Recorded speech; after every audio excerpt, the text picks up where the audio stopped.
ಇವರದೇ ಸರ್ಕಾರ ಇದೆ, ಇವರು ಶಾಸಕರಾಗಿದ್ದಾರೆ, ಇವರ ಅಧಿಕಾರ ಇದೆ. ಕರ್ನಾಟಕ ಶಾಂತಿಯ ತೋಟ ಅಂತ ನೆನಪಿಸ್ತಾ ಇದ್ದಾರೆ.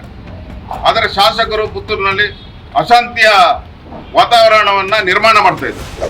ಇಲ್ಲಿಗೆ ಈ ಕ್ಷೇತ್ರಕ್ಕೆ ಈ ಜಾಗಕ್ಕೆ ನೀವು ಬರುವಾಗ ನೀವು ಚಪ್ಪಲಿಯನ್ನ ಬಿಟ್ಟು ಇಲ್ಲಿಗೆ ನೀವು ಬರಬೇಕಂತ ಹೇಳಿದವರು ಅದೇ ಜಾಗದಲ್ಲಿ ನಿಂತು ರಾಜ್ಯಕ್ಕೆ ಮಾತಾಡಿದರು.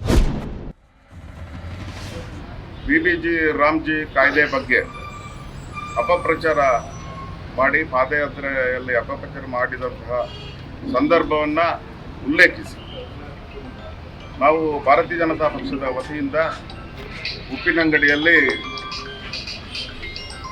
ಆ ಕಾರ್ಯಕ್ರಮದ ಬಗ್ಗೆ ಜನರಿಗೆ ಮನದಟ್ಟು ಮಾಡುವ ನಿಟ್ಟಿನಲ್ಲಿ ನಾವು ಪ್ರತಿಭಟನಾ ಸಭೆಯನ್ನು ಹಮ್ಮಿಕೊಂಡಿದ್ದೇವೆ. ಆ ಸಂದರ್ಭದಲ್ಲಿ ವಿಧಾನ ಪರಿಷತ್ತಿನ ವಿರೋಧ ಪಕ್ಷದ ನಾಯಕರು ಆ ಸಭೆಯನ್ನು ಉದ್ದೇಶಿಸಿ ಮಾತಾಡಿದರು.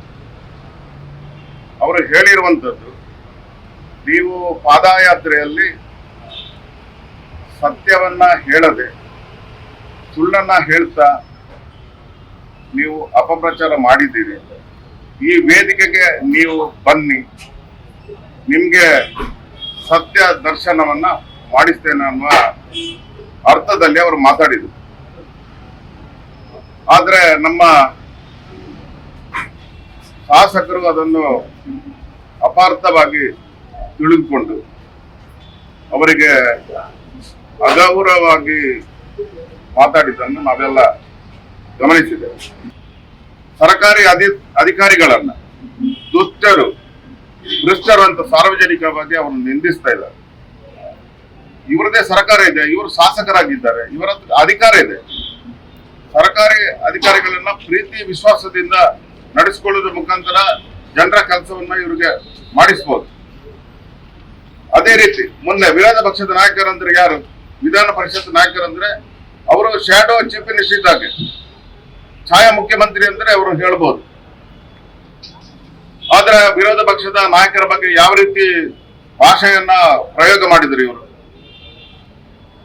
ಅವರೇ ಹೇಳಿದ್ದು, ಇಲ್ಲಿಗೆ ಈ ಕ್ಷೇತ್ರಕ್ಕೆ ಈ ಜಾಗಕ್ಕೆ ನೀವು ಬರುವಾಗ ನೀವು ಚಪ್ಪಲಿಯನ್ನ ಬಿಟ್ಟು ಇಲ್ಲಿಗೆ ನೀವು ಬರ್ಬೇಕಂತ ಹೇಳಿದವರು ಅದೇ ಜಾಗದಲ್ಲಿ ನಿಂತು ರಾಜ್ಯಕ್ಕೆ ಮಾತಾಡಿದ್ರು. ಅವರು ಹೇಳಿದ ಮಾತೆ ಅವರಿಗೆ ಮರೆತು ಹೋಗಿದೆ. ಯಾವ ಜಾಗದಲ್ಲಿ ರಾಜ್ಯಕ್ಕೆ ಮಾತಾಡಬಾರದು ಅಂತ ಅವರೇ ಹೇಳಿದ್ದು. ಬಟ್ ಅದೇ ಜಾಗದಲ್ಲಿ ಅವರು ನಿನ್ನೆ ರಾಜ್ಯಕ್ಕೆ ಮಾತಾಡಿದ್ರು. ಆದ್ರೆ ಶಬ್ದ ಪ್ರಯೋಗ ಹೇಗಿತ್ತು ಅವ್ರದ್ದು? ಇದನ್ನ ನಾವು ಭಾರತೀಯ ಜನತಾ ಪಕ್ಷದ ವತಿಯಿಂದ ನಾವು ಖಂಡಿಸ್ತೇವೆ. ಕರ್ನಾಟಕ ಶಾಂತಿಯ ತೋಟ ಅಂತ ನೆನಪಿಸ್ತಾ ಇದ್ದಾರೆ. ಆದರೆ ಶಾಸಕರು ಪುತ್ತೂರಿನಲ್ಲಿ ಅಶಾಂತಿಯ ವಾತಾವರಣವನ್ನ ನಿರ್ಮಾಣ ಮಾಡ್ತಾ ಇದ್ದಾರೆ. ನಮ್ಮ ಪುತ್ತೂರಿಗೆ ಬಂದಂತಹ ವಿರೋಧ ಪಕ್ಷದ ನಾಯಕರನ್ನ ನಿಂದಿಸುವಂತ ಕೆಲಸವನ್ನು ಮಾಡಿದ್ದಾರೆ. ಅವರು ಈ ಎಲ್ಲ ಅಭಿವೃದ್ಧಿಯ ವಿಚಾರವನ್ನ ಮಾತ್ರ ಗಮನದಲ್ಲಿಟ್ಟುಕೊಂಡು ಕೆಲಸ ಮಾಡಬೇಕು. ಈ ರೀತಿಯ ವರ್ತನೆಯಿಂದ ಅವರ ವರ್ಚಸ್ಸಿಗೂ ಹಾಳು, ನಮ್ಮ ಪುತ್ತೂರಿನ ಹೆಸರಿಗೂ ಕಳಂಕ ಬರ್ತದೆ. ಅವ್ರು ಏನು ಹೇಳಿದ್ದಾರೆ ಅನ್ನೋದು ಜನರಿಗೂ ಗೊತ್ತಿದೆ, ನಿಮಗೂ ಗೊತ್ತಿದೆ, ಎಲ್ರಿಗೂ ಗೊತ್ತಿದೆ. ಆದ ಕಾರಣ ಆ ಮಾಡಿರುವಂತ ತಪ್ಪನ್ನ ಸರಿಪಡಿಸುವ ಕೆಲಸವನ್ನ ಶಾಸಕರೇ ಮಾಡಬೇಕಂತ ನಾನು ನಿಮ್ಮೆಲ್ಲರ ಪರವಾಗಿ, ಎಲ್ಲ ನಮ್ಮ ಭಾರತೀಯ ಜನತಾ ಪಕ್ಷದ ಕಾರ್ಯಕರ್ತರ ಪರವಾಗಿ ಆಗ್ರಹಿಸ್ತೇನೆ.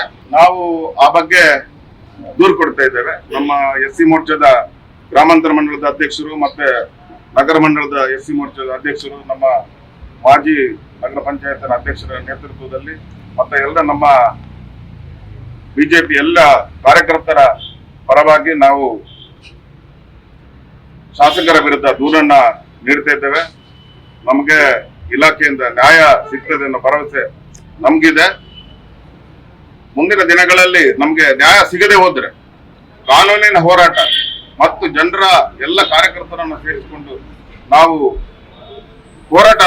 ಹೋರಾಟವನ್ನು ನಾವು ಮುಂದಿನ ದಿನಗಳಲ್ಲಿ ಕೈಗೊಳ್ತೇವೆ ಅನ್ನುವ ಮಾತನ್ನು ನಾನು ಉಲ್ಲೇಖಿಸ್ತಾ ಇದ್ದೇನೆ. ನಮ್ಮ ಕಾರ್ಯಕ್ರಮಗಳನ್ನ ನೀವು ನೋಡ್ತಾ ಇದ್ರೆ ನಮ್ಮ ಚಾನೆಲ್ ಅನ್ನ ಸಬ್ಸ್ಕ್ರೈಬ್ ಮಾಡಿ, ಪಕ್ಕದ ಬೆಲ್ ಐಕಾನ್ ಒತ್ತಿ ನಮ್ಮನ್ನ ಬೆಂಬಲಿಸಿ. ಹಾಗೆ ನಮ್ಮ ಕಾರ್ಯಕ್ರಮಗಳನ್ನ ಲೈಕ್ ಮಾಡಿ, ಕಮೆಂಟ್ ಮಾಡಿ, ಅದನ್ನ ಬೇರೆಯವರಿಗೂ ವಾಟ್ಸ್ಆಪ್ ಮೂಲಕ ಶೇರ್ ಮಾಡಿ. ನೀವು ಹೀಗೆ ಮಾಡಿದಾಗ ನಮ್ಮ ಚಾನೆಲ್ ಮತ್ತಷ್ಟು ಜನರಿಗೆ ತಲುಪಲು ನೀವು ನಮ್ಮೊಂದಿಗೆ ಸಹಕರಿಸಿದ ಹಾಗಾಗುತ್ತೆ. ಇದು ನೀವು ಯಾವುದೇ ಖರ್ಚಿಲ್ಲದೆ ಕೆಲವೇ ಸೆಕೆಂಡುಗಳಲ್ಲಿ ನೀಡಬಹುದಾದ ಸಹಕಾರ. ಧನ್ಯವಾದಗಳು.